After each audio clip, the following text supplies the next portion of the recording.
Hello and welcome back to another episode. In this video I'm gonna review Rambo First Blood Part 2 for the Commodore 64. And let's go!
Rambo First Blood Part 2 is an action game and it is based on the second Rambo movie from 1985. The game was developed by a company called Platinum Productions and it was published by Ocean Software. It was released in 1985, first for the ZX Spectrum computers, and then in 1986 it was also released for the Commodore 64 and the Amstrad CPC. The version that I have right here is the US disc version, which was released by a different company called Thunder Mountain. Now, of course, there are a lot more games out there which are also based on the second Rambo movie and which were also released around the same time, but those games were released or made by different companies, and yeah, the games are also completely different than this one right here. I mean, there was the NES version of Rambo, which was a side-scrolling action adventure. Then there was the Sega Master System version, which was a vertical scrolling shooter, and yeah, this version was actually only released in the US as Rambo. The original title of the game was Ashura in Japan, and it was a slightly different game. And it was first released in Japan as Ashura, like I said. And then they changed the game slightly and renamed it into Secret Command, and it was released in Europe. And for the US market they slightly changed it again and renamed it Rambo. Then there were also two action RPG games for the MSX computers, which had a top-down perspective, and one of it was called Rambo and the other one was called Super Rambo Special. And the last version that I know of is Rambo for the PC-DOS and the Apple II computer. But you will never guess what kind of a game it was. Are you ready? It was a text adventure game. And yes, I know it sounds strange, and at first it makes as much sense as making a racing or a strategy game out of a movie like, let's say, Titanic. But I read a little bit about this version online, and from what I've heard is that for a text adventure game, Rambo on the PC-DOS and Apple II is actually not that bad, or was not that bad. But anyways, in this review we're going to take a look only at the Commodore 64 version.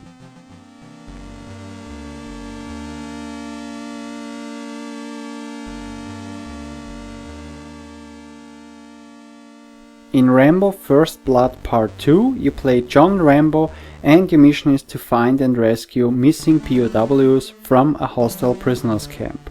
The game has only one level, but the mission is divided into 3 tasks. Task number 1 is to enter the camp, find and rescue a prisoner, and make it to the helicopter. Task number 2, fly back to the camp and rescue the rest of the prisoners. Task 3, bring back the prisoners to your home base. At the beginning of the game, Rambo is equipped with 3 weapons. His trusty knife, and for his bow he has 2 kinds of arrows, normal ones and explosive arrows. But there are 3 more weapons that you can get. A machine gun, which you can find outside the camp, grenades, which you can find inside the camp, and when you reach the helicopter you get a rocket launcher. On the bottom left side you can see your life energy and your score, and right next to them you can see all the weapons that you currently have. You only have one life, but all the weapons have unlimited ammunition. What's interesting is that using the knife or the normal arrows benefits you, since those weapons make no noises. As long as you use only those weapons, fewer enemies will be after you, / on the screen. This changes as soon as you use any other weapon or by entering the camp. Honestly, the advantage is not that big, but it is noticeable and better than nothing.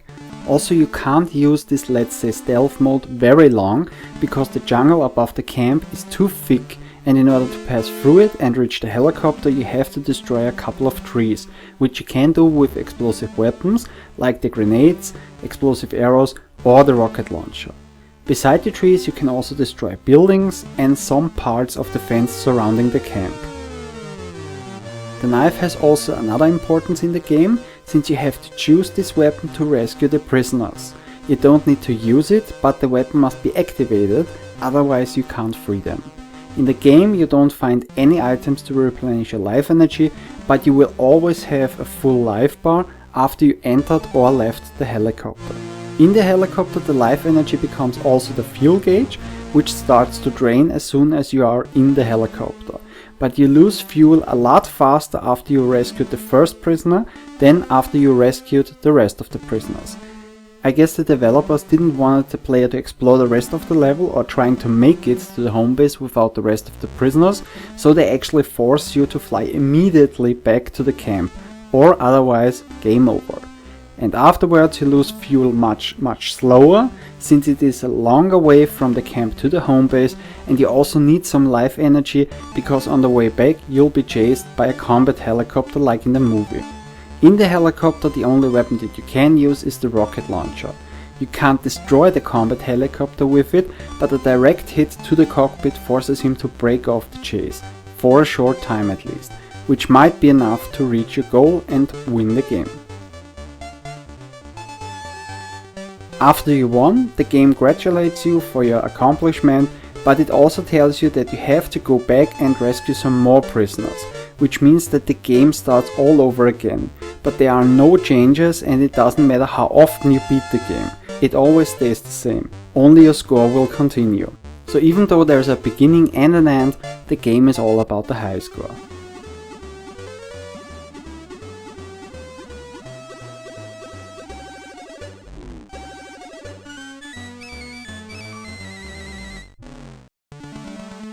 The difficulty level is pretty high, which means that at least the first couple of times that you play the game, Rambo will bite the dust many times. What I think is funny is that it is a Rambo game, but playing it Rambo style is not a good idea, because it will be the reason why you're going to see the game over screen a lot of times. A good strategy is actually to dodge and avoid as much as possible and only attack those enemies that get too close to you. The major reason for the high difficulty level is to cover up the fact that the game is very short, since it can be beaten in under 4 minutes. I personally don't care much about high scores, but for everybody else who does, a little heads up, because the score counter resets after it reaches 1 million points. Surely you have to be a very good player to reach such a high score, but it is possible, and when it happens, it is a letdown.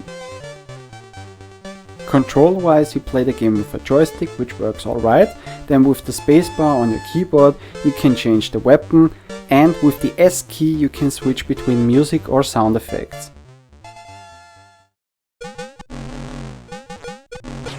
The sound effects are okay, but not great. Also, every time when you play the game with sound effects and Rambo bites the dust, the game switches back to music automatically. But honestly, who would really want to turn off this great soundtrack? It was made by Martin Galway, a well-known chiptune composer who also made the music for other Commodore 64 games like Arkanoid, Miami Vice or Highlander. And he also made some of the music for the Ultima and Wing Commander series, plus many other soundtracks as well. For me, the soundtrack is a real highlight of the game. The graphics are in my opinion average, but they still look okay. All in all, Rambo First Blood Part 2 is a pretty cool game that I still like to play from time to time. Yes, it is pretty tough and very short, but it is fun to play, the soundtrack again is awesome, and even in those 4 minutes of game time, the game still has so much resemblance to the movie, which is kind of impressive, and in my opinion another good example for a well done game based on a movie. I can easily recommend this game to every gamer who likes action games and the Rambo movies, plus of course to every video game collector. And now we are at the end of my review of Rambo First Blood Part 2 for the Commodore 64. I hope you enjoyed the show, maybe see you next time, take care. Bye!